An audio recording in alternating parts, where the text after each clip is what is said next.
Deductible Opinions. Hello again, welcome to the Deductible Opinions podcast. This week on a very special episode, we cover Serenity, the Firefly movie from 2005. Joining me as always is Jordan. Yo, I'm here. And our producer extraordinaire, Zach. Aloha. This week, very special guest star, Charles. Oh, how we doing, boys? Charlie? Yo. Going well, Charles. Thanks for joining us. No worries. You're an expert. You know the most about Firefly than anybody I've ever met, so we thought we'd bring you on for this episode. There will be an exam at the end of this. Mm-hmm. There will be an exam for the listeners, not for Charles, guys. Okay, we're tracking your IPs. Charles knows it. He actually wrote the exam. You guys, you think you're on the YouTube, you're on the Spotify. We know who you are. We're sending you a letter campaign. Okay, Mm-hmm. Yeah, we know exactly where you live. your energetic host, the man of the hour, Nick, me, He's here. fellas. How are we? Good man.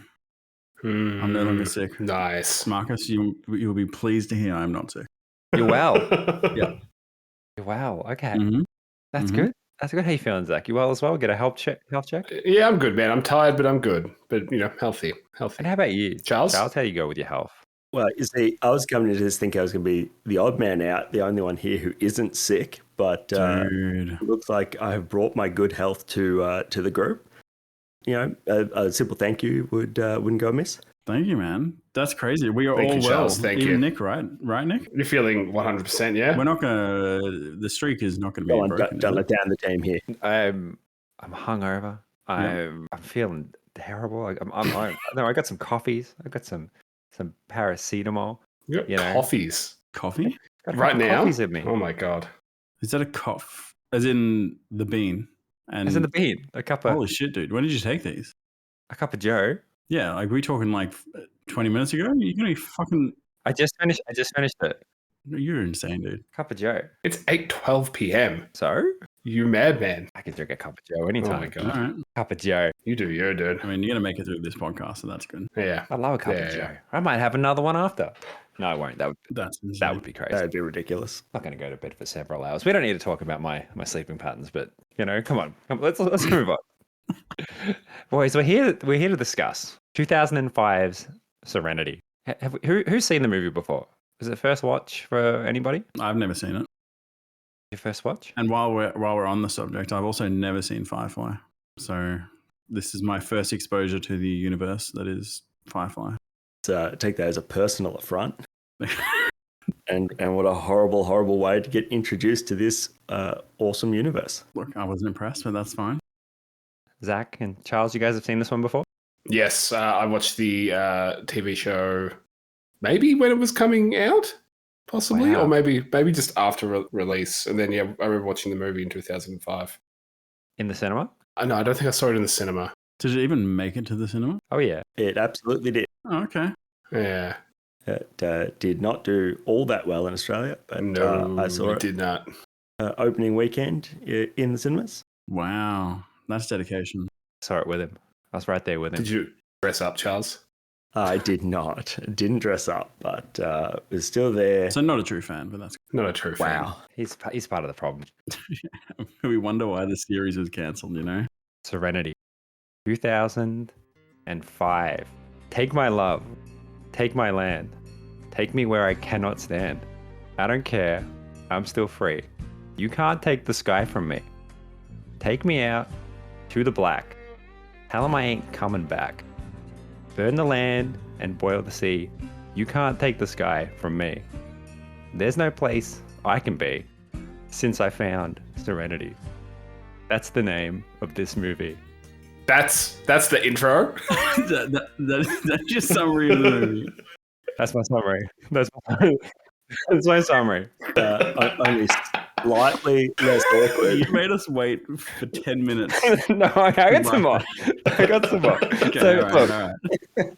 Serenity is the film about the crew of the Serenity, a Firefly class ship full of criminals trying to survive in an ever increasingly hostile space. After the crew takes in Simon and his psychic sister River, whom he has just rescued from the Alliance, they find themselves being pursued by an operative, the Operative, an Alliance agent who will stop at nothing to find and terminate them. Can the crew of the Serenity keep flying while being chased by the full force of the Alliance and their Operative?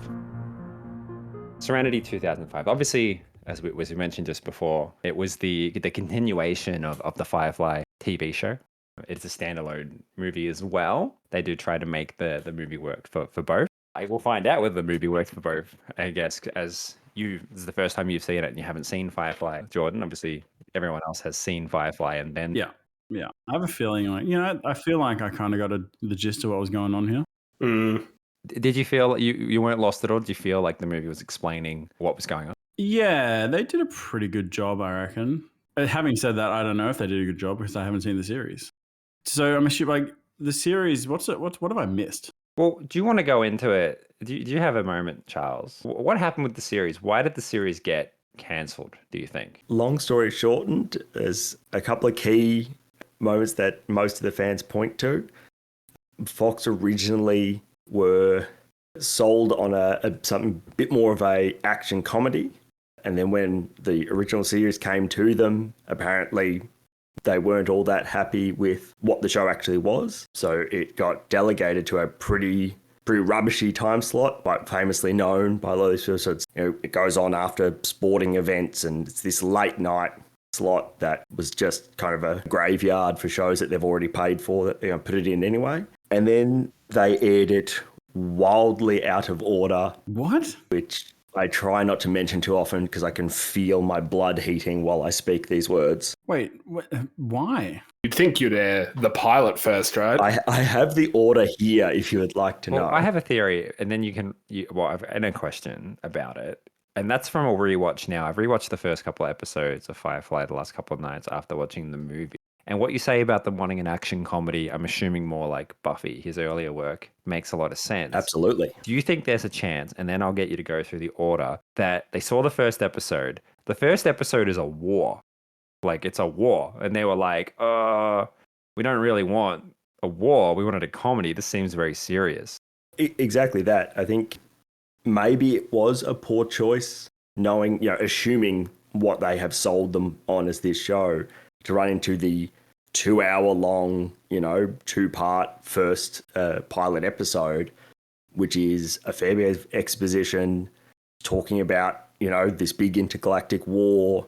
Don't get me wrong, there's a lot of action in it, there's a lot of comedy in it, but it's more of trying to get the story on board so we can just get moving, where I don't think, in this day and age, we don't make a show like that anymore. You run straight in on the cold open and just kind of fill in the blanks as you go. But during the cold open, there's like one of the kids is lying there in the gutter and he's like, I'm afraid I'm going to die. He's like crying and stuff. It's very dark. But then the rest of this episode isn't dark. But you could imagine some lazy executive watching like the first 10 minutes and be like, nah, not for us. Dump it to 11 o'clock or something. It's absolutely what they did. And it's actually why the second episode, the episode The Train Job, which ends up being the pilot when they release it, was rushed to production to be the pilot opening, because they just thought, okay, we need funny, we need action. So train heist, things go awry.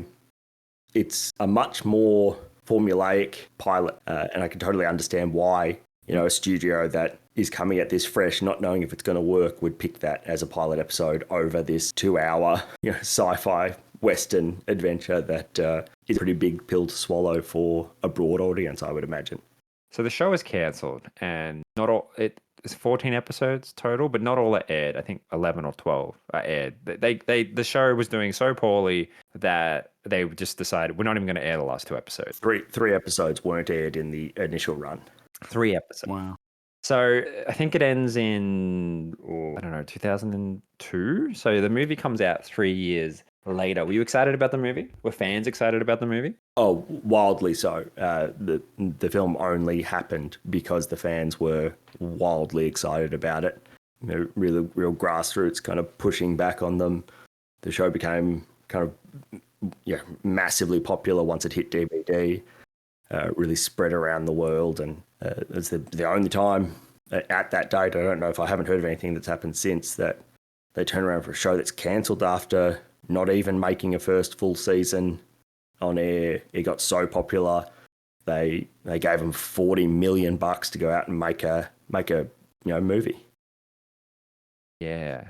Yeah, and I'll get a little bit into the production a little bit later once we get into the movie and about how that happened and especially about that $40 million number. But I think for now, let's get started. The movie kind of starts. We have the first scene. And this kind of stood out to me when I was watching it again, because this is a rewatch for me. And I was like, oh, I can't believe they did it this way. We get the start of the movie and we kind of have some CGI and they're kind of explaining the backstory of what the alliance is and everything, exposition. And then it's a hologram and it zooms out and it's not a hologram now. It's it's a class. They're teaching children about the world, right? So it makes sense that they're explaining it.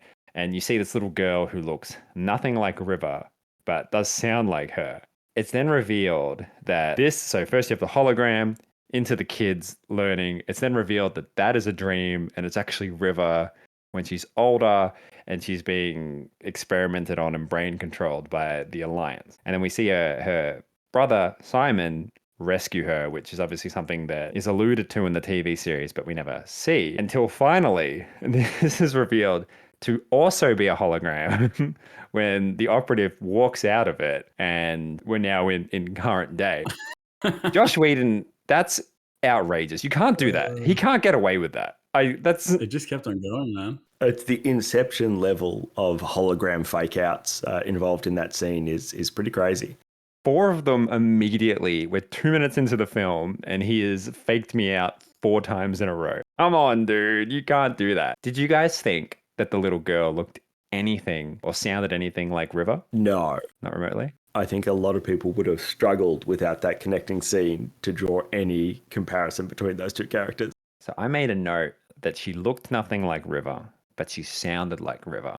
And then through my research, I found out that they got Summer Glau to dub the girl. So it actually was River speaking. Yep. But she looks nothing like. I mean, Your perception is phenomenal, dude. It's just unreal. Thanks, man. Thanks, dude. I definitely felt like the movie was bending over backwards to explain the law. Like, not just in this scene, throughout the whole film. They probably had to, though, did they not? Well, some of it's done cleverly, some of it's not. I think, and obviously it'd be good to get your opinion on this, Jordan.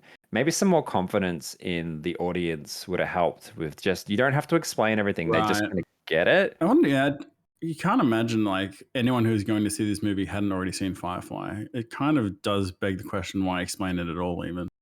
I think there's a lot of people like, not necessarily who have seen it in the cinemas, but like people watching it on like DVD or whatever have just picked it up because they've seen the front cover and jumped in, I think some explaining, like, because they explain everything. They explain the Black story. They explain through different scenes every character's backstory with every other character. They're just bending over backwards to make sure you don't miss anything. Hey, look, this is it. And I just don't think that they needed that. But maybe they did, right? Again, coming from seeing the series. Did you guys like... Question.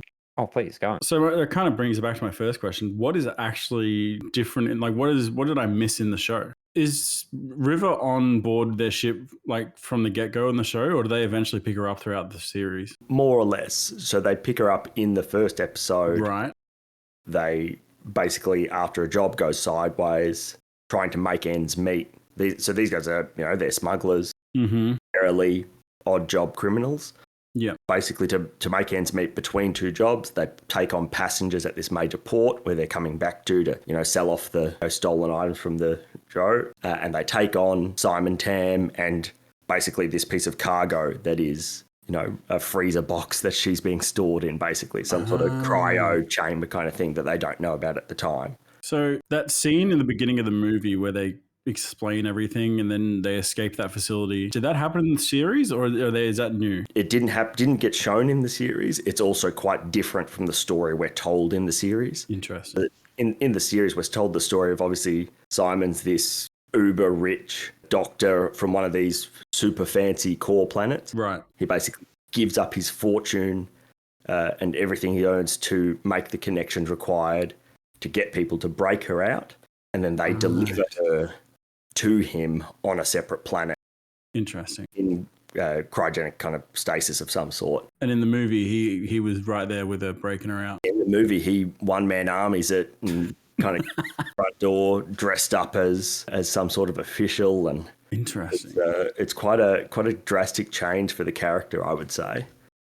So when they cut to the next scene where they're all on the ship, have they been all just chilling? Is that meant to be when they cut to the ship with Summer and the Doctor? Is that meant to be the end of the series and they're picking up now? Yeah, so I think it's a couple of months after, right? time-wise, it is post the events of the show. Gotcha. I'm trying because there is some other material, some comic books and some other stuff, but I always struggle to find where that stuff works. 6 months, is it? Yeah. Yeah, it's 6 months later, and 6 months later, and there is 3 comic books that apparently bridge the TV series to the movie. Oh, okay. All right. Well, that answers my question. You don't really miss much for the show because the movie's kind of trying to complete the show's overarching season 1 or even multiple season narrative. Yeah. Okay. But the show's got multiple villain of the week episodes. It's a Buffy show, right? If you've seen that, it's just like every show is a different episode, and there's a story in the background that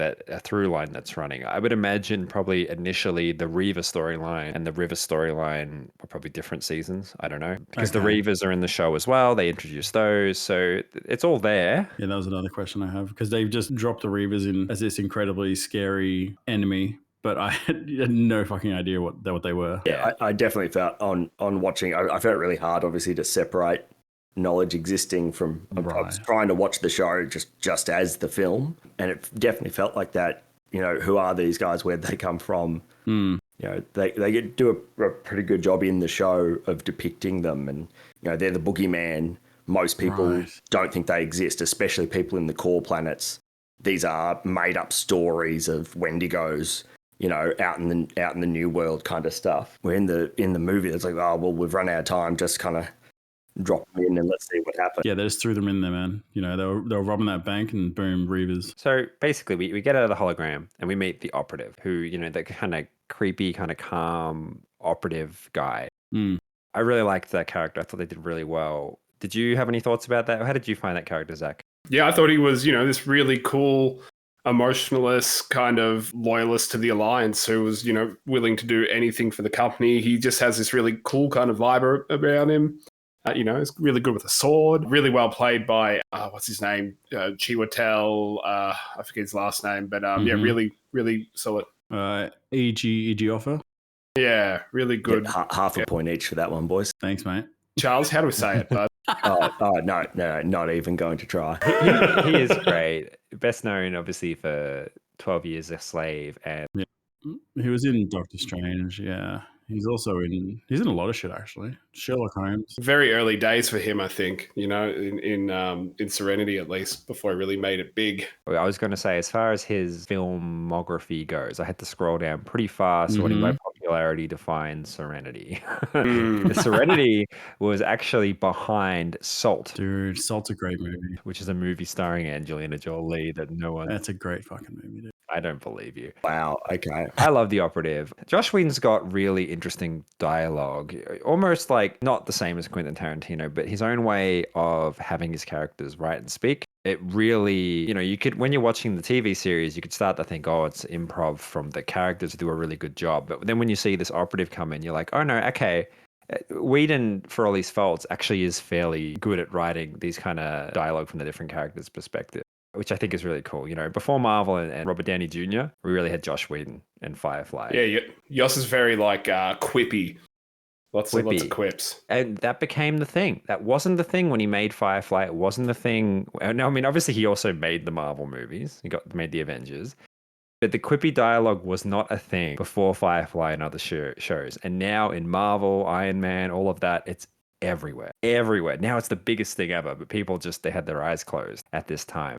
The movie in this scene still, though, it's still the 2000s. So the operative is a stupid otaku, weeaboo, and he uses his little Japanese death sword. And he's like, oh, this is a very honorable death. And he forces the guy to, you know, commit suicide. But it's not suicide because he makes him fall on a sword. So it's murder. Yeah, is Josh Whedon an otaku, do we think? Absolutely. Yeah, that would not surprise me at all. And are we just going to gloss over his magical Vulcan stun? Oh, yeah. Jab So silly. That he doesn't use again the entire movie, maybe? No, he does. He at the does. end. It's Does he?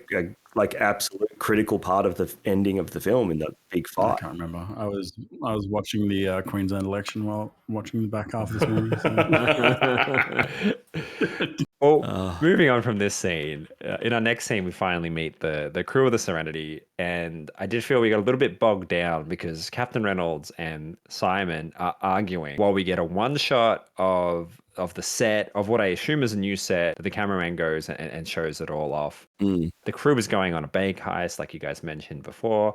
Captain Reynolds, who's kind of our main protagonist, he wants River to come with them because she's got the sight now and she's psychic, which in the TV series they were hinting at, but obviously it's developed in 6 months' time. Interesting. I was going to ask that question. Did she actually get triggered by words and then start beating the shit out of people in the series? Drastically. No, that's new for the movie, but maybe that was always the plan. Sure. During the heist, the Reavers show up, who are blood-crazed, crazy kind of ghosts of Mars, John Carpenter-looking people. And with the help of River forewarning that they're coming, they're able to escape just in time, but not before Captain Reynolds sacrifices Dennis Reynolds, no relation, and kills him before the Reavers can. So I thought that it felt a little bit clunky, as I mentioned there.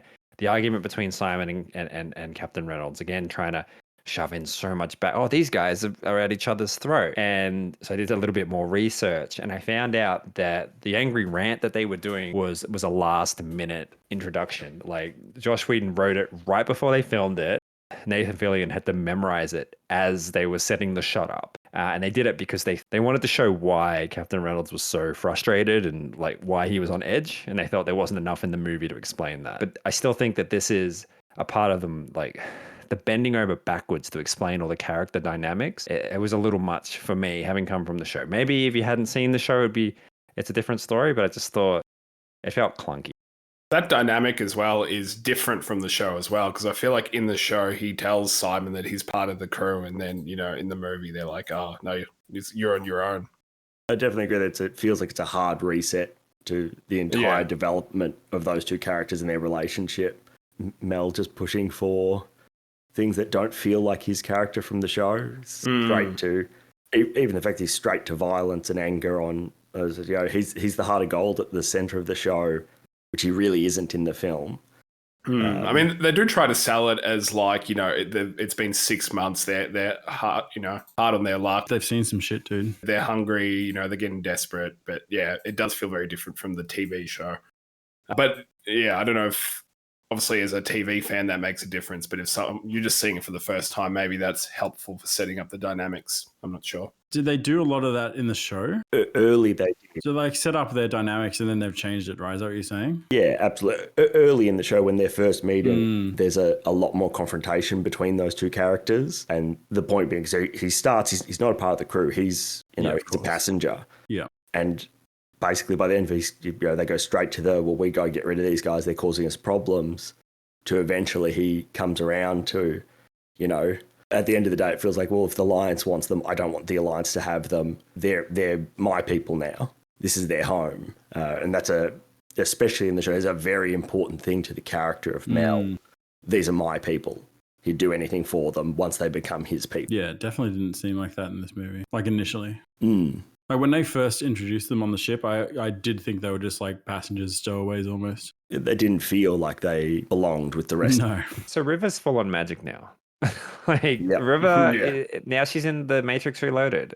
That's a big change from the show. She can see when people want to draw guns. She can find out when the Reavers are coming. It's a different dynamic with that. I did like the scene. I like the heist scene a lot. The funny dialogue. There's funny dialogue in almost every scene of this movie, which is why one of the reasons I really enjoyed it. Like, they're opening up the vault and he's like, you have to give me your authorization password. And then James just shoots his gun down. The guy just waits a second and goes, okay. And then later he's discussing with the guy down there. It's like, oh, we'll shoot you in the leg. It's like, oh, maybe just more of a graze is better. Well, you don't want to make it look like you gave up. Like it's got very funny dialogue, the movie. Maybe they should have made the TV series like this movie and that would have survived. Wow. I think the TV series was like this movie. There's quippy, funny dialogue the whole way through. Right. And very Joss Whedon in that way that every episode has 24 great kind of quote lines to pull out of it. And also this movie did awfully and made no money. Yeah, very poorly. The fans did not come out. I mean, the DVD sales might have done all right. I'm sure it did okay. I'm pretty sure it box office what the budget was. It made its money back. Well, without if you don't include advertising, which I don't know how much they would have done, and they would have been DVD sales in 2005, so I'm sure it would have done okay. It was also an odd advertising campaign for this one. They were really hoping not to have to spend much on their advertising and basically pushed it back to the fans. They released, short videos, and they got fans out to see pre-release copies of the film and just hoped that would be enough. Well, it wasn't. They released a series. I think there was like 3 or 5 episodes, and it was Summer Glau, and she's being interviewed by the Alliance psychiatrist who's played by Josh Whedon in the video. And they filmed it super low res. It was 1 day of filming. They dropped that out, and yeah, they kind of relied on that for marketing. They also gave a couple of like pre-release screenings to the fans and stuff, but They're really bad. I'm sure they had a proper marketing campaign as well. I don't know how high it was, but I doubt that's all they were doing. Trivia boys. Oh. Do we think that this one, we get the one shot of the ship? Do we think it's a brand new set, or do we think that they use sets from the shows? Charles, I'll have Zach and Jordan answer first. Yeah, I'll hold off on that one. It's for sure a new ship. Dude, it is the same ship from the show. I fucking remember. Yeah. So the entire set had to be rebuilt from scratch, which was not initially a part of the budgeting for the film. I will get into the budgeting a bit later, but there was a lot of, the budget wasn't great for the film. There was a lot of stretching. They were trying to get it made as cheap as possible, but the original sets had been lost. I don't know how a set gets lost. They thought they'd kept it, but it got destroyed, I suppose. But apparently Nathan Fillion was able to help them rebuild the set because he had the original blueprints. He'd just taken them when Firefly ended.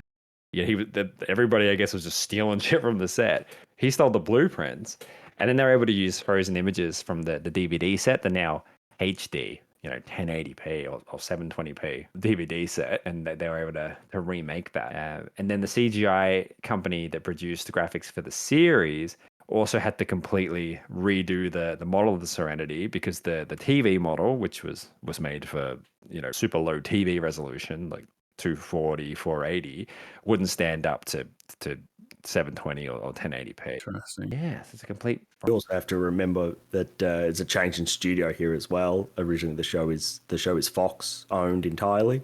It was Universal buying out the rights at the end, so it was Fox that did not keep parts of their set, which kind of makes sense for a show that they cancelled. Rupert Murdoch fucking burnt that shit. But basically, the whole way through, all of the costumes, all of the sets, even the iconic, hero weapons and things, all replaced for the film, with some, alterations here and there. But I thought it was pretty faithful most of the way through. Budgeting wise, I did mention that I would talk about this a little bit. So initially, Whedon was just going out begging studios to let him make his movie, but he didn't have a script. He hadn't written a script. And they did get Universal on board, but only because there was an executive who just happened to be a fan of the show. And he's like, fine, we'll do it. And so then they wrote the script and they did an estimate, and they estimated that they would require 80 days and $100 million to do the film. Jesus. But Universal was like, listen, we can't give you that. You need to go overseas, go to like, somewhere cheaper or any country where you'll get tax rebates and it'll minimize the production cost and you'll be able to do it. But Josh wasn't willing to move his family overseas, and he was just convinced that they could make the film for faster and cheaper than the estimate, since he was used to making television content, which is obviously made a lot faster than movie content. You're getting a lot more hours out. You're only doing a 2-hour movie. So they ended up getting greenlit for $40 million and 50 days. And this estimate was again before they had to rebuild the set. They thought they had the sets available, but they were destroyed. The movie ended up costing exactly $39 million. Impressive. So directly on the dollar. Directors working to a budget is huge. I'm sure Whedon was thinking about his career here and thinking, I cannot go a cent over, right? If I want to get future Marvel movies, which is what ends up happening. This includes them having to rebuild the Serenity set, and could potentially be a reason why the CGI is even worse than it probably should be. I would assume so. Yeah. So our crews barely escaped. They robbed the bank. They stole the money. Is it money? Is it food? Packet? No, it's money. It's money. Whatever they stole. They stole the money.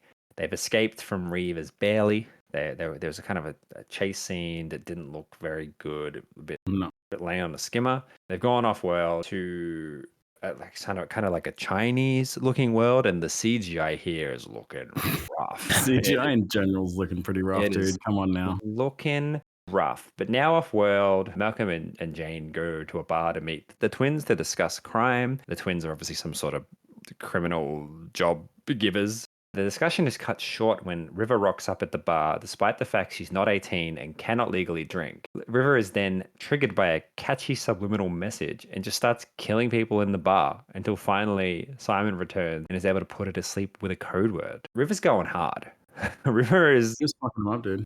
I thought it looked pretty good as well, considering that she looks like she weighs nothing. Like she's a very, very skinny girl. The fight scene looked, I thought, pretty good. Like doing kicks, she's doing punches. What did you guys think? I thought it looked fantastic. Yeah, cool fight choreography.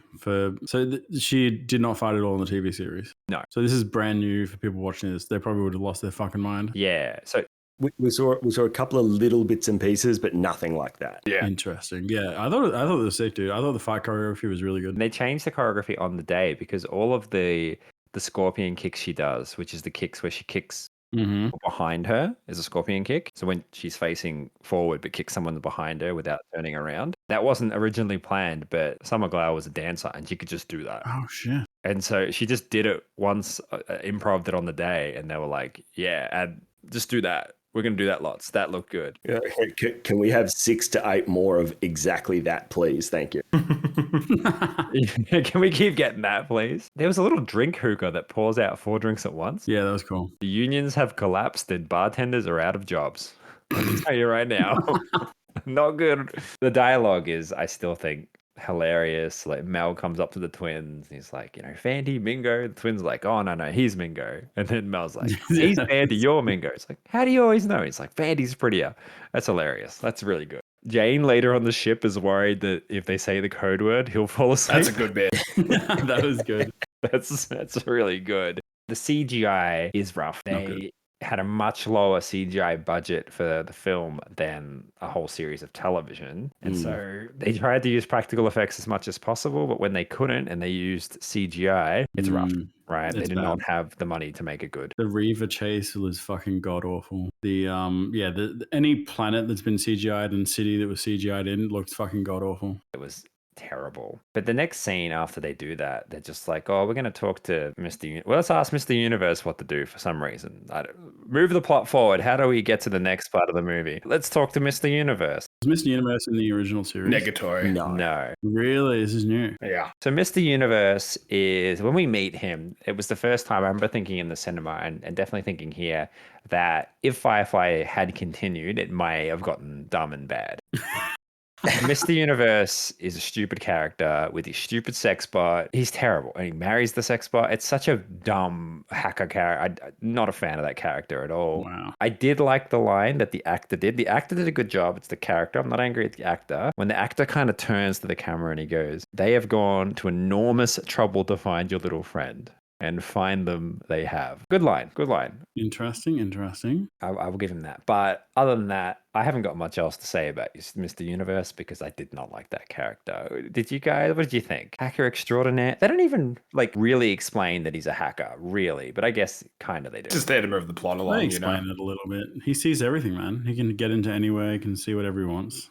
Yeah, they get you there. So is it supposed to be, so is he some sort of information dealer? How does he seem to be the only one on this planet with, what looks like a facility that seems to spread for kilometers on the surface when they do that first pan in, massive dishes and things? Yeah, is he the only one on that planet? I think so what does he own this planet? Where do you get the money to build all this He stuff? lives in he lives like a gas mine or something. Dude, It's that's pretty weird. sick. Like the gas clouds around him for later in the film. Some sort of like nebula kind of, sci-fi bullshit surrounding the planet, which means your sensors don't work, which means it's a perfect place to record everything that, it's to wiretap people from a place that you can't get recordings in and out of. Perfect. Makes perfect sense following that logic. That's exactly right. That said, I will say the crew of Serenity clearly do not like him very much, because later in the film, when they hatch that plan to have the Reavers chase them, because they just assume the Alliance will know about him. So what? They didn't know he was dead. The Reavers probably would have killed. They just ruined his life. Yeah. Yeah, absolutely. They didn't care. So they clearly don't like him much either. Next, we get another crew member, because I'm not sure if you realized, but Anara is who is the courtesan, who's kind of the kind of prostitute. But in this world, prostitutes are high, fanciful kind of royalty ladies. And Shepard are both previous crew members as well, Jordan. You could, especially Shepard, I think you could not realize. Gotcha. Yeah, I kind of figured it. Shepard, not so much. I definitely kind of figured the chick was. So she calls Malcolm Reynolds and asks for help. There's definitely some, you get the idea there's some sort of sexual tension there, which is in the series as well. And, in quite a good way, they immediately detect that it's a trap, because they didn't argue. But Mel decides to go anyway and comes face to face with the operative, who's more than a match for him in hand-to-hand combat. It's really kicking his butt. Mel able to use a few old smuggler trips and Anara with their little flashbang, and they're able to barely escape by the skin of their teeth. It's a good scene. I liked it. I loved when Mel is like, when the operative's like, I just want to talk to you. I'm unarmed. And then Mel just immediately shoots him. Yeah, that was sick. That's fantastic. I guess he was always this way, and maybe I was dumb for not realizing it. But in this movie, at this moment, I'm like, oh, he's Han Solo. Oh, yeah. He's Han Solo. Right. He's absolutely Han Solo. Absolutely. How did I not realize he was Han Solo? He feels more Han Solo in this movie than ever.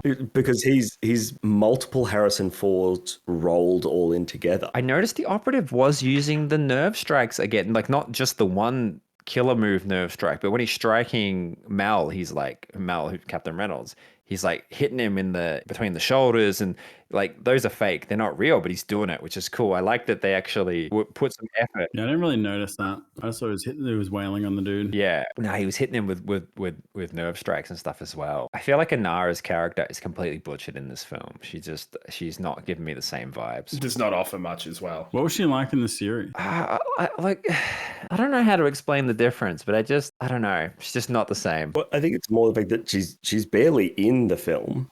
They use her as bait in that first early scene, which is a great little scene. She goes all right there. And then you find yourself throughout the film going, oh, that's right, she's still here. Oh, she has a bow now. Yeah, I did notice that too. At the very end. Oh, at the end with the bow that just comes out of nowhere. Thank God you spoke. I was speaking to Charles yesterday about the stupid bow and that little crazy space bow. She at the end fight, she's wearing a bra. It's like against like people that eat human flesh. Put a fucking top on. They're gonna bite you. Put a top on. What are you doing? Why do you have a bow and arrow? Some pants would have been useful. You're going into a scene like that. Put some pants on. This is not dress territory. You all expecting to die. You are dressed completely inappropriately. Dude, if you're gonna die looking good, bro. She looks like she's going on a gym date, or for brunch. A gym date, okay. She looks like she's dressed like she's going to the gym. See, if you go to the gym wearing that, just feeling you're almost as out of place at trying to go into a firefight. You're wearing a dress. What are you doing? See, I for one think women should be allowed to wear whatever they want, but that's just me. Where was she hiding? Where was she hiding that bow in the dress? Where was the bow? We don't see the bow. She just kind of has it at the end there. Yeah, I mean, look, it feels very out of place for the rest of the series, which has more of a kind of lived-in universe that she would just have a space bow all of a sudden. Charles, if you don't hear from me within the hour, you take this ship and you come rescue me. What? And risk my ship? That's a good line. I like that one. And risk my ship. It's the every scene has got, except even when Mr. Universe a little bit with the enormous trouble scene. Every scene has got a great bit of dialogue. I think so anyway. I think it's constantly got great little quotable moments, and I think the show was the same. It's just full of great little quippy quotes. So after they use their smuggler tricks, they he's got the tracker with him, and they put out space boys that have the signal of the ship going 6 times. They escape and they return to Shepard's town, and they met Shepard a bit earlier to find that it's been destroyed by the Alliance, and they literally arrive right in time to see Shepard die, which is convenient. Mel then decides to take all the dead bodies and turn his ship into a corn skull throne so that they can safely travel through Reva's space to Miranda, a planet that River is haunted by in her dreams. In a cutscene on the Charles probably knows this in some cutscenes, Mel gets them to take Shepard's body and put it on the front of the ship, and like that because he's like he'll be the number one guy helping us get through the Reavers, but they cut it because they're like, oh, actually that's kind of crazy, that's kind of psycho. Yeah, it's kind of very psycho. They're like, cut that bit. I was also very curious, Jordan, what you thought they're having, not knowing that character. What, Shepard? Yeah, does that death mean anything to you from what the little they're giving you? So this is an important and a very beloved character from the show. Right, yeah. His death was kind of devastating. He was collateral damage to me in that movie. Yeah, that's how it felt when I'm trying to separate just what I've seen in the film. His death means nothing more than anybody else we saw die there. He means as little as the people we saw on the screen at other places in the background. These are. Why was he no longer a crew member? Is that happened in the series? They separated or something? I think it's a harder pill to swallow. Why is there a preacher boy on board? It's a hard thing to sell, and it gives them the chance to kill him off like that. Right. Okay. Yeah, I remember when Shepard died that I was upset, disappointed. I'm like, oh, we're never going to find out what Shepard's deal was, because throughout the series they hint that there's some sort of backstory of Shepard before he was a Shepard. I want to ask Charles, because I think you might be the best to know this. What is Shepard's deal? Did he used to be a Reaver? No. What? Wow. Wild. I thought it was hinted he was like an agent or something. Was he a Reaver? Is that what his deal was? That's definitely Used to eat man flesh? It's he may have used to eat man flesh. There was a lot of theories about whether or not he may have been an operative and things similar to the main antagonist here. But we actually get the story in the end. They make a comic book, which is his story. Basically, he joins the Alliance before the war as a mole. Oh my god! To help try and end the war by all means. Ends up having a failed operation, basically, where a couple of thousand people get killed. He kind of gets swept under the rug by the Alliance, and he gets let go and goes off to become find God and become a preacher. So he is actually a preacher. So he's the reason why we see in the show that he has high-ranking Alliance credentials and things is because he was Alliance. He worked for them as what they don't know, as a mole for the other side. That's so lame. They made him a mole. Yeah, I thought the same. Lame. Yeah. Lame. Somebody, whoever that comic book writer is, come on, man. I think that's we didn't get to have our second season, so someone's just written in their story. I personally wasn't a fan, but no time for Shepard's story in this movie. Gotta fit Mr. Universe and his stupid fucking wedding in here. I'm not upset already. I'm not salty at all. Oh, come on. You got to include the sex bot. Do we like the design of the Reavers in this movie? What do we think? No, I personally am not a fan. Even though I understand a lot of what we previously saw from them is, budgetary constraints and things. These are just people. They have mutilated themselves. They've cut on themselves. They put, metal in their face and they cut themselves up, and they take the shielding off their ship, so they've all got radiation sickness and things. But they're supposed to just be messed up people. So they don't, in the TV series, we don't really see them enough to see all this. We don't really see heaps of their ships and stuff. But I definitely, we only really see one or two of them in the TV series. I don't really understand what their deal is. I thought their ships looked very lame, painted up kind of death metal-y and having bodies and stuff on it. That's kind of like, I don't understand their deal. They're like raving maniacs, but like they can pilot a ship, they can shoot a ship. Like, can they talk? Like, what is their deal? Like, they can obviously work together well enough to pilot ships through space. Yeah, what's up with that? To raid other places. Why don't they fight each other? Which is the thing that never really made a lot of sense to me. But it's a bit strange. Yeah, but the crew make it to Miranda without any more Reaver or River incidents, and they find out that the entire population of 30 million people died just peacefully doing nothing.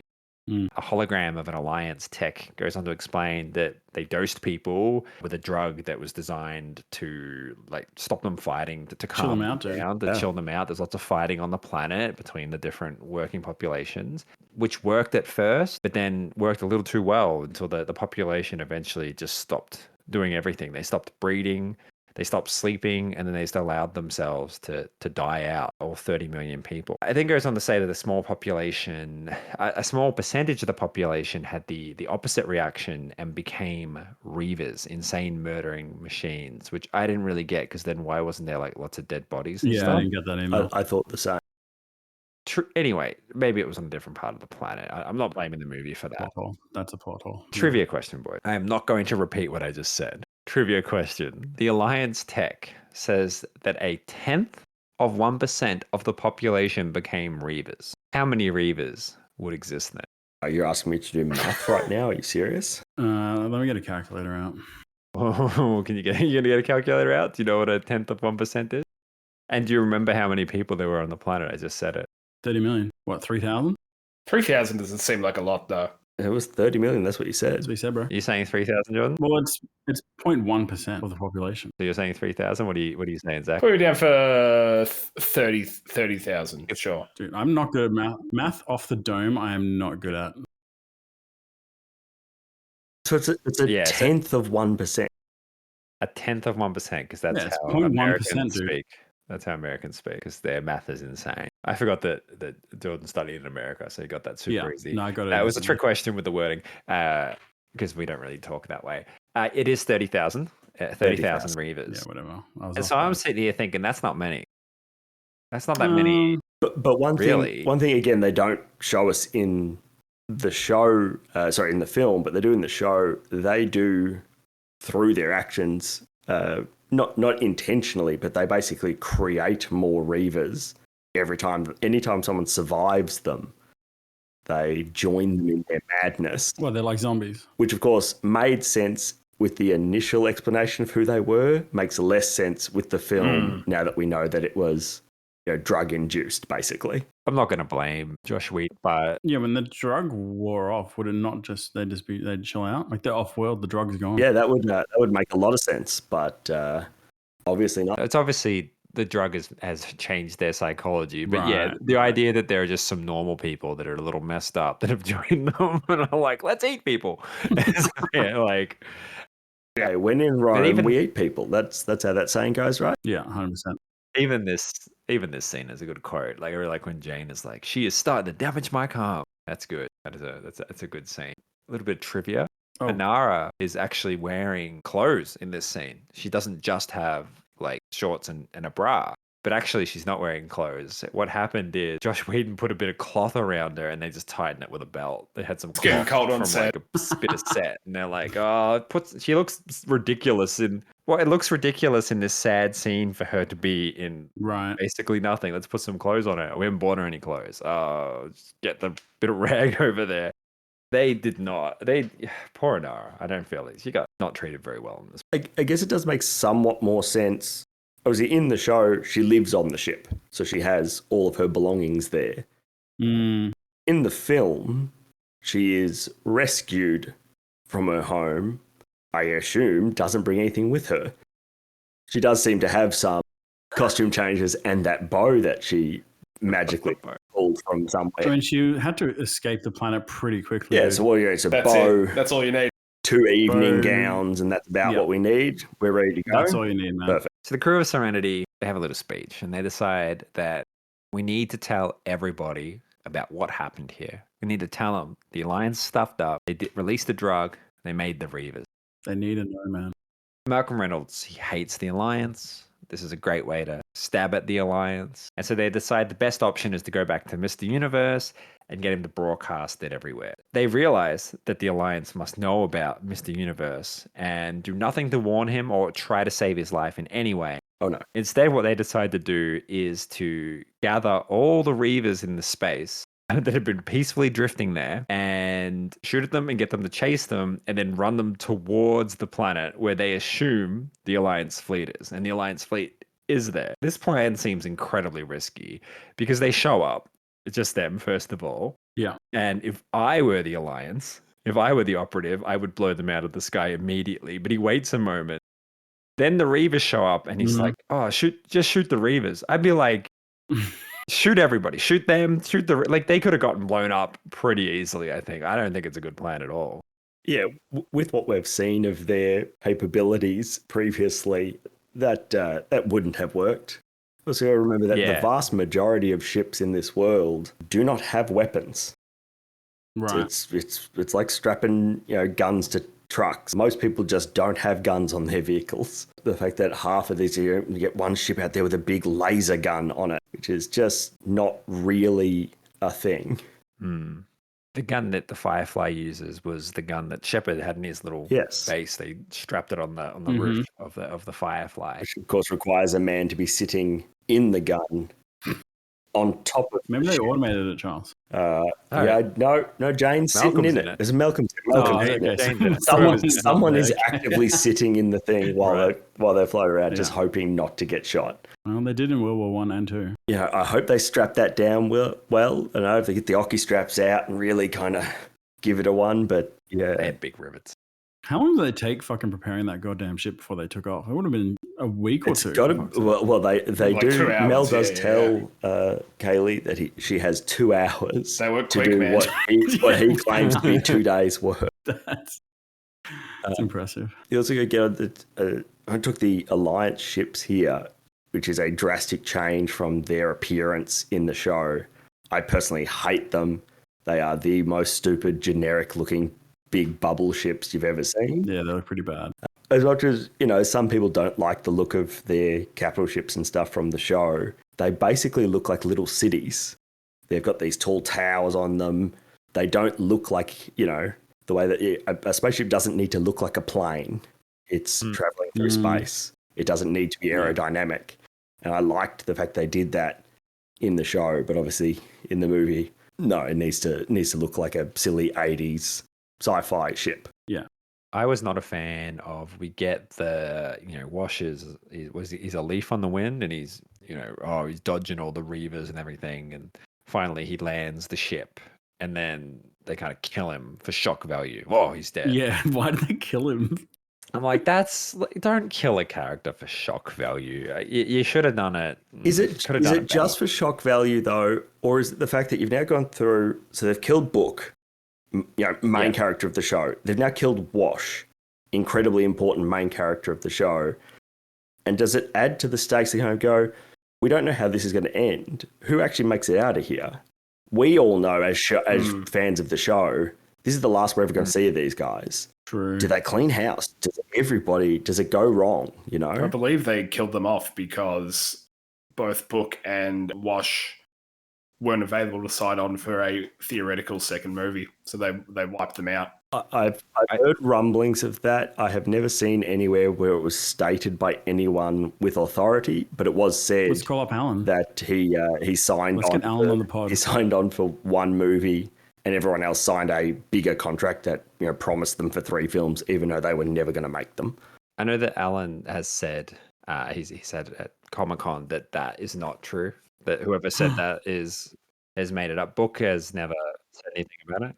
Yeah, there you go. Oh, interesting. Spreading disinfo on the pod, Zach. Unreal. Oh my god.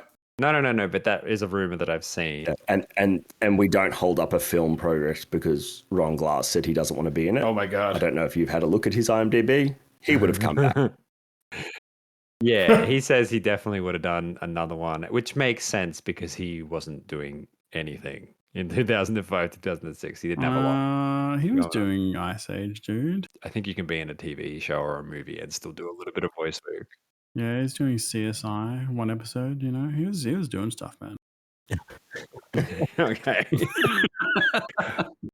In the initial script, he didn't die. My theory is that it got towards the end of filming and it became pretty clear that there wasn't going to be a sequel. I don't think they had a lot of faith for her potentially in the movie, and so they were like they wanted to try and drum it up a little bit.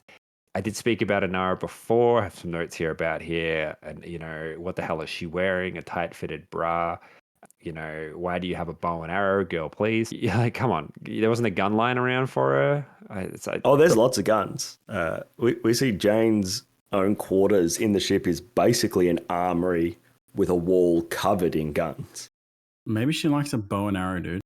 Uh, Okay, Hawkeye is a fucking bow and arrow. yeah. And look, you're not jumping up and down. We didn't know she's actually a massive Hawkeye fan, and There we go. exactly what it was.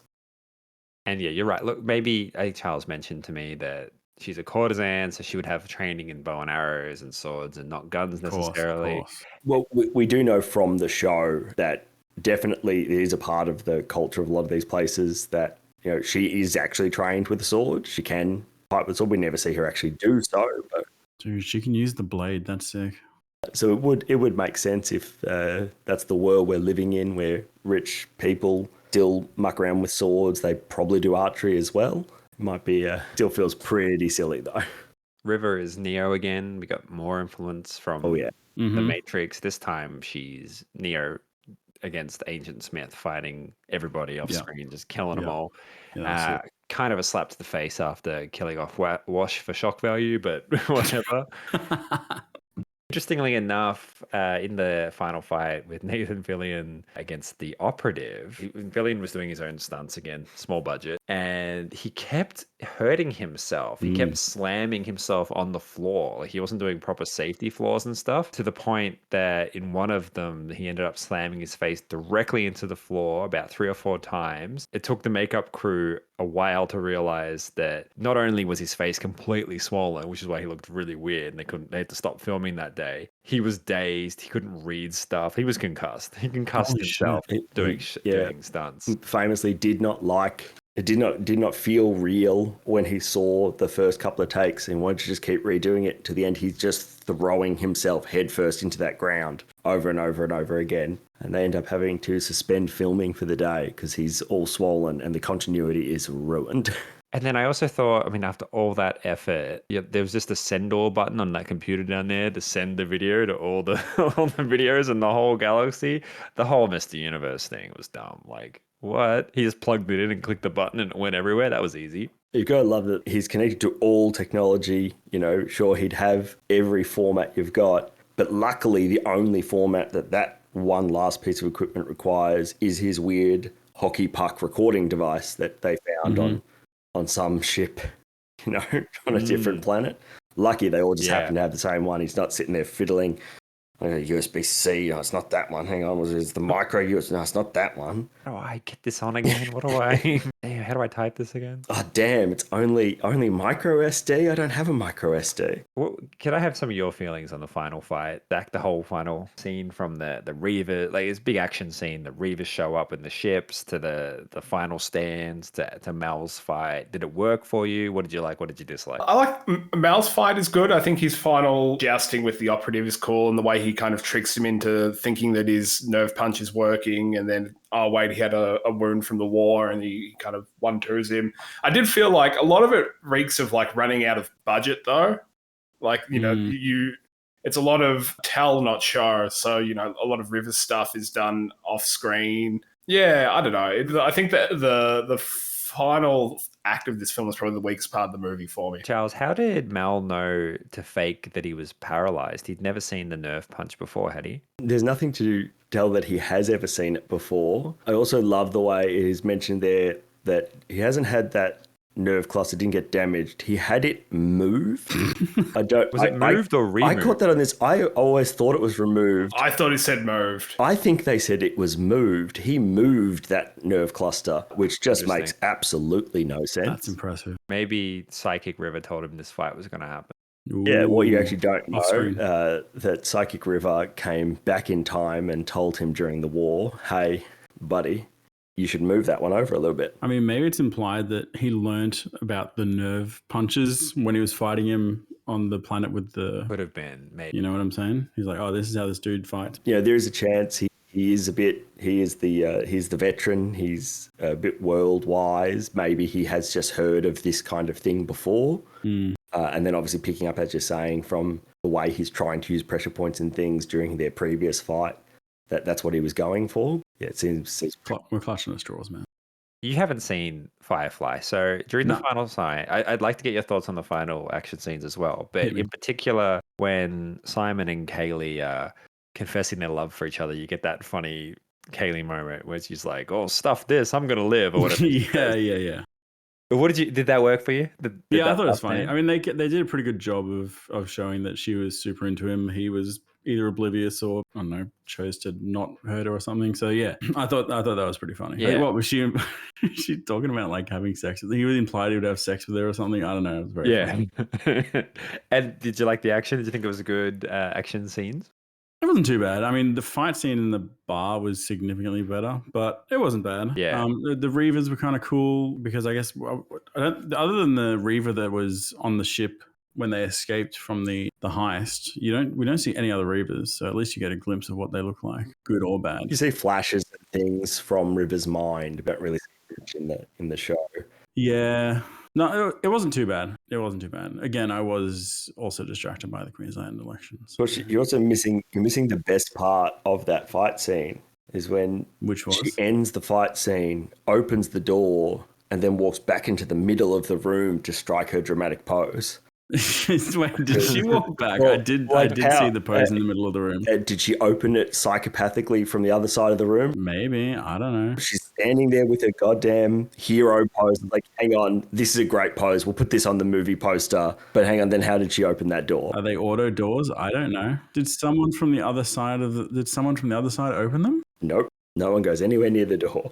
They're halfway down the hallway. Did you guys know that on the poster, Anara doesn't have a bow and arrow? She has a gun. No. Oh my god. Gun gate. I'll never let it down. And she's wearing clothes as well. They CGI'd it on her marketing budget. Charles, what did you think of the final action scene? What did you think of the final fight scenes, Charles? Was it good action scenes? I like the Mel operative fight. I don't mind that. Even the silly swinging around on chains and the climbing over their bit. The whole part of that is pretty dumb, pretty funny. You know, we have a crazy walkway bridge, but the only button for it happens to be over there. I personally, in my head, canon like think, in fact, they just walk past the button on the other side. Right. Big button. He's got signage and everything. It's ready to go. Yeah, this place isn't, this isn't makeshift.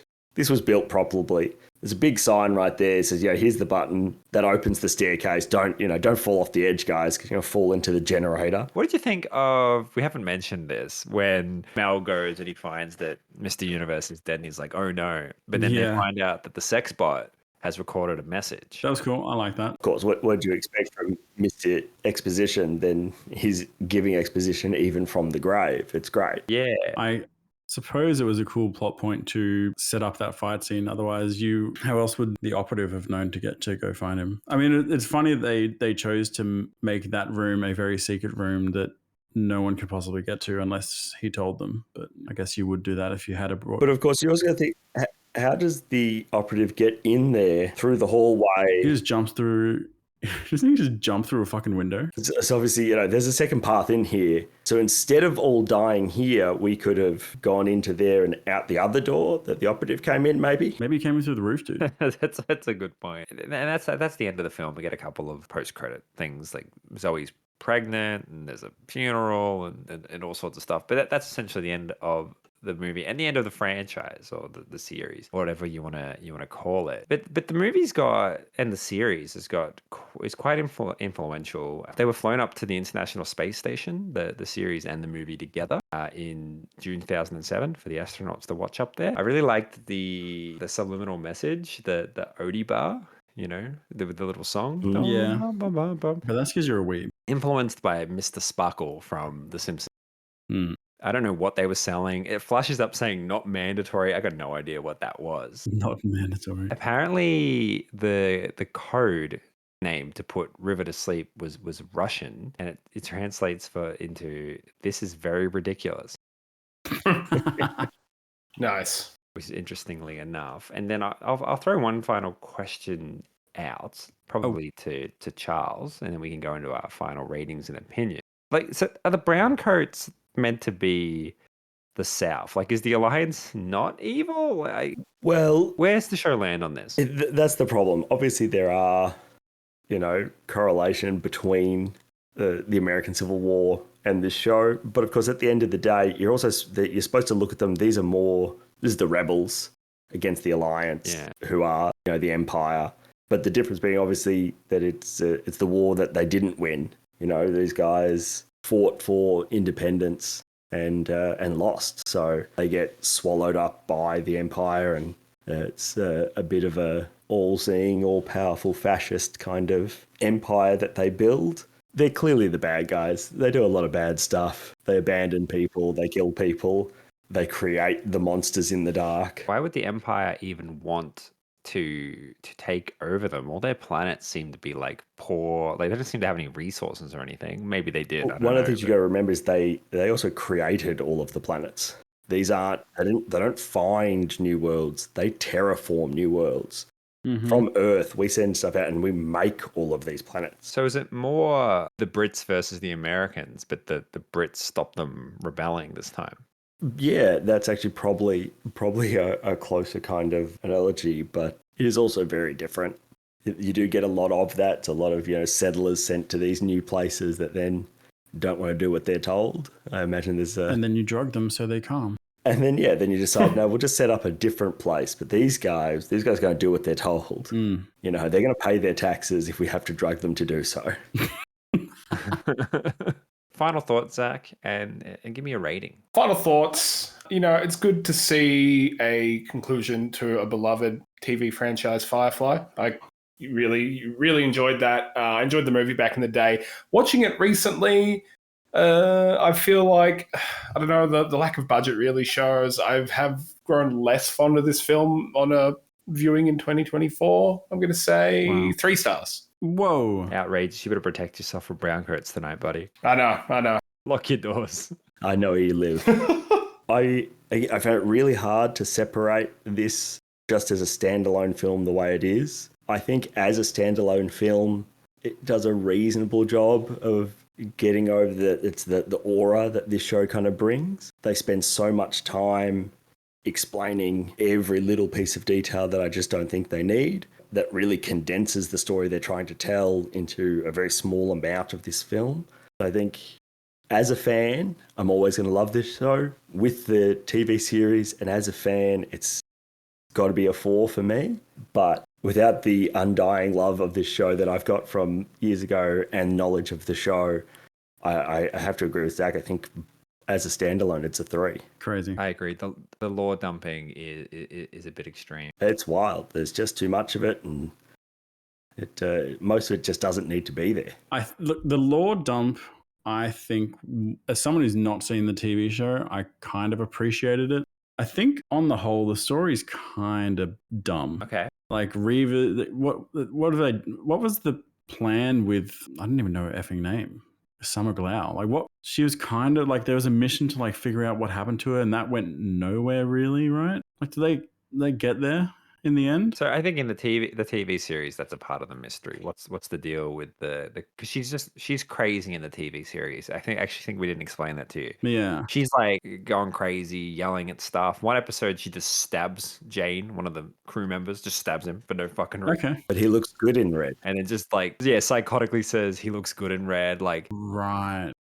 Yeah, look, it seems like it seemed to me like someone who hadn't watched the show, they were building up the storyline of figuring out what happened to her, and she seemed to have a major role, and she kind of did when she was beating the shit out of people. But it seemed to fizzle out, and then the whole figuring out the background of the Reavers, I mean, possibly in the TV show, I assume in the TV show, the Reavers are a mysterious enemy that is, you don't see, you only hear about. Yeah. So obviously they've been built up a lot more in the TV show, but definitely did not feel like they were built up at all in the movie. Sorry.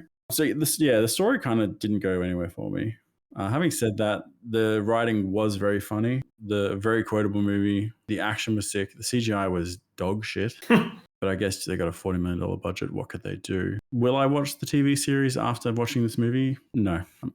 really? No. Well, I know what's happening. I know what's happened. Damn, dude. Charles is coming for you. Like, I know how it ends. Well, that's true. You know how it ends. Yeah, I probably will not sink the time into it, to be honest with you. Okay. Having said that, this movie, I was borderline 2.5 for this. but I'm going 3 because it was enjoyable. The action was pretty cool, very quotable, good writing. So yeah, I enjoyed it. 2 threes. Zach, was it your 3 as well, Zach? Yep. Yeah, 3 threes. Charles is also 3 if he hadn't watched the TV show. I think the 3 has to be the realistic rating for me. Interesting. Serenity, Firefly. Like, I love sci-fi. I really love sci-fi. I think Firefly is a fantastic Firefly.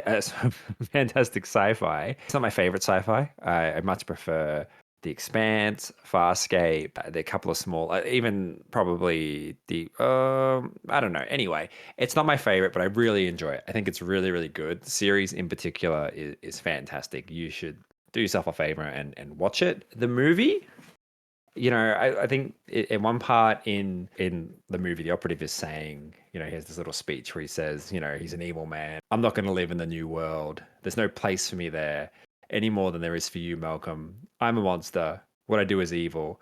I have no illusions about it, but it must be done. And much like the operative says, I do think it was important for this movie to be made, to be done, to complete the story, because the show was cancelled.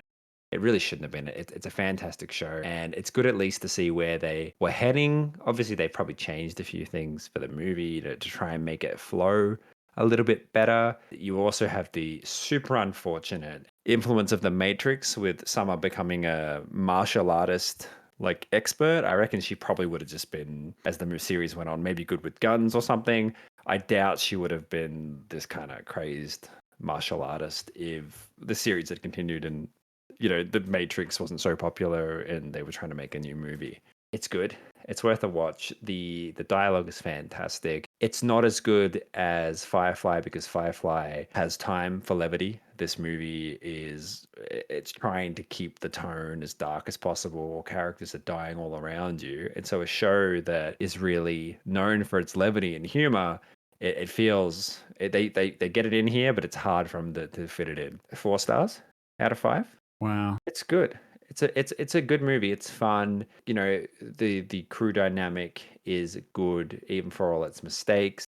The action is okay as well. Mr. Universe is dumb, but the bank heist is great. Finding out about Miranda and just the idea of a drug being released into the population, it just makes you just basically have ultra depression and not want to do anything anymore. And just having a whole population die out, because even without the Reavers, that's terrifying. The idea that 30 million people would just stop breeding and just die out on a planet on the far out. Yeah, it's ultra contentness. They were not depressed, my man. Well, either way, they were content with not breathing. You know what I'm saying? Yeah. Well, either way, that's a really interesting premise that I've not heard or read before in a sci-fi. So I do think that was interesting. The Reavers were silly because they're like Ghosts of Mars. That doesn't work. People have tried to do the heavy metal cut on themselves villain before, the Hellraiser types. It doesn't work. The audiences don't like it for whatever reason. Audiences are just okay, it looks goofy and whatever. For some reason, humans don't like that. I mean, they just reminded me of 28 Days Later zombies. You know what I mean? Yeah, raid zombies very much. That's all they were to me. And that's actually a really good pick. It probably is basically that. They're 4 out of 5 stars. I watched the series before you watched this. Absolutely. Yeah, I would probably recommend that because now I can't be bothered watching the series. And the series is really good, and you would enjoy it, Jordan. It's definitely worth a watch. I'm not a huge sci-fi fan. Okay, well, if you're not a huge sci-fi fan, yeah, compared to you guys, not really. The only kind of spacey sci-fi movie I ever really watched and enjoyed was Star Wars. I never really enjoyed Star Trek growing up either, to be honest. Yeah, but Star Trek. So maybe I'm just not a sci-fi boy. What's your feeling on westerns? Westerns, also no. That's akin to country music, and I will not have it. This is not a show made for you. I mean, Star Trek's a very different sci-fi. Yeah, right. To other sci-fi. They're all still in space, though. You know what I mean? Yeah, but your Star Wars is your space opera, and then you've got ones that, yeah, of course, you go up, which is super high niche, hard sci-fi, and then you go down to your more action opera focused drama sci-fis. Do you think you would give it a 4 having not seen the TV show? I don't think you can't separate the two. I don't. Well, my man Charles managed to do it. I mean, did he? I don't Yeah. think you can separate the two because a lot of the characters in the backstory. This is a continuation. It's the end of the TV series, so I think it's all engrossed. It's all one part. So you're rating the TV series and the movie together as a whole? I think the movie, basically, yeah. Yeah, right. I think the Yeah. movie's fine. I think 4 stars is fine, and you could go 3.5. It's a good movie. I love the dialogue. The dialogue It is is good. every single scene has fantastic dialogue. And that I can't think of another movie that isn't a Quentin Tarantino movie where every scene has great dialogue. I mean, some of the Marvel films, almost every scene they're hitting you with something funny, right? I mean, even Deadpool and Wolverine, but even that had some scenes where it didn't. And I just think that I'm a dialogue guy. Dude, Deadpool Wolverine came close. Yeah, man. I love clever dialogue. That's why I love Tarantino. It's why I like some of the Marvel stuff. I like Robert Downey Jr. in almost everything that he does. Yeah, I'm a dialogue guy. So I'm a sucker for some good dialogue. Yeah. Yeah, that's So fair. 4 stars. That's what I reckon. That's probably all we have time for, right? Unless you guys have got any more points about Summer Glau, Firefly? Do you have one more point, and it is about Summer? I was surprised that nobody decided to chat. JR may have missed this while he was watching an election, which is a wild statement to make. It's not even the state I live in, by the way. How did everybody miss that this film, in the final scenes there, Summer and Kaylee finally get together and River is watching them from 3 feet away? They get together, they duck kind of down off screen, and then she pops her head through the hatch above and is just hovering over the top of them watching them. And that is wildly uncomfortable. That's why Joss Whedon got cancelled. Oh my God. I did miss that. I could get you into sci-fi. I'm telling you right now, Jordan. You can get me in there? Yeah, man. I'll make you watch this show, I'll get you into sci-fi. All right. This is controversial, but I think I would prefer to watch the Queensland election than this movie. Oh. Not even joking. It was riveting, man. Can we get a result for the Queensland election while we're at it? What, the Liberal Party won? Of course. You know, it is what it is. Yeah. Can I get a rating on the Queensland election? Youth crime is out of control in Queensland, and they need to do something. Can we get about it, a letterbox rating on the election? That gets probably 3.5. 3.5. That's a 3.5. Man. Yeah. Yeah, man. Mainly because I was just talking shit to people on Reddit and calling them retarded, which was funny to me. This is why you're watching the film. In part, yeah. Well, anyway, guys, that's all we have time for this week. Thank you very much. You, Charles, thanks for coming on board, man. No worries, boys. Thank you for coming on board, Charles. Remember to like, comment, subscribe. You know, if you like what we're doing, share the podcast with someone you think might enjoy it. You know, that helps us immensely. And we'll catch you next time for a very special episode, which will also be another movie. Bye-bye.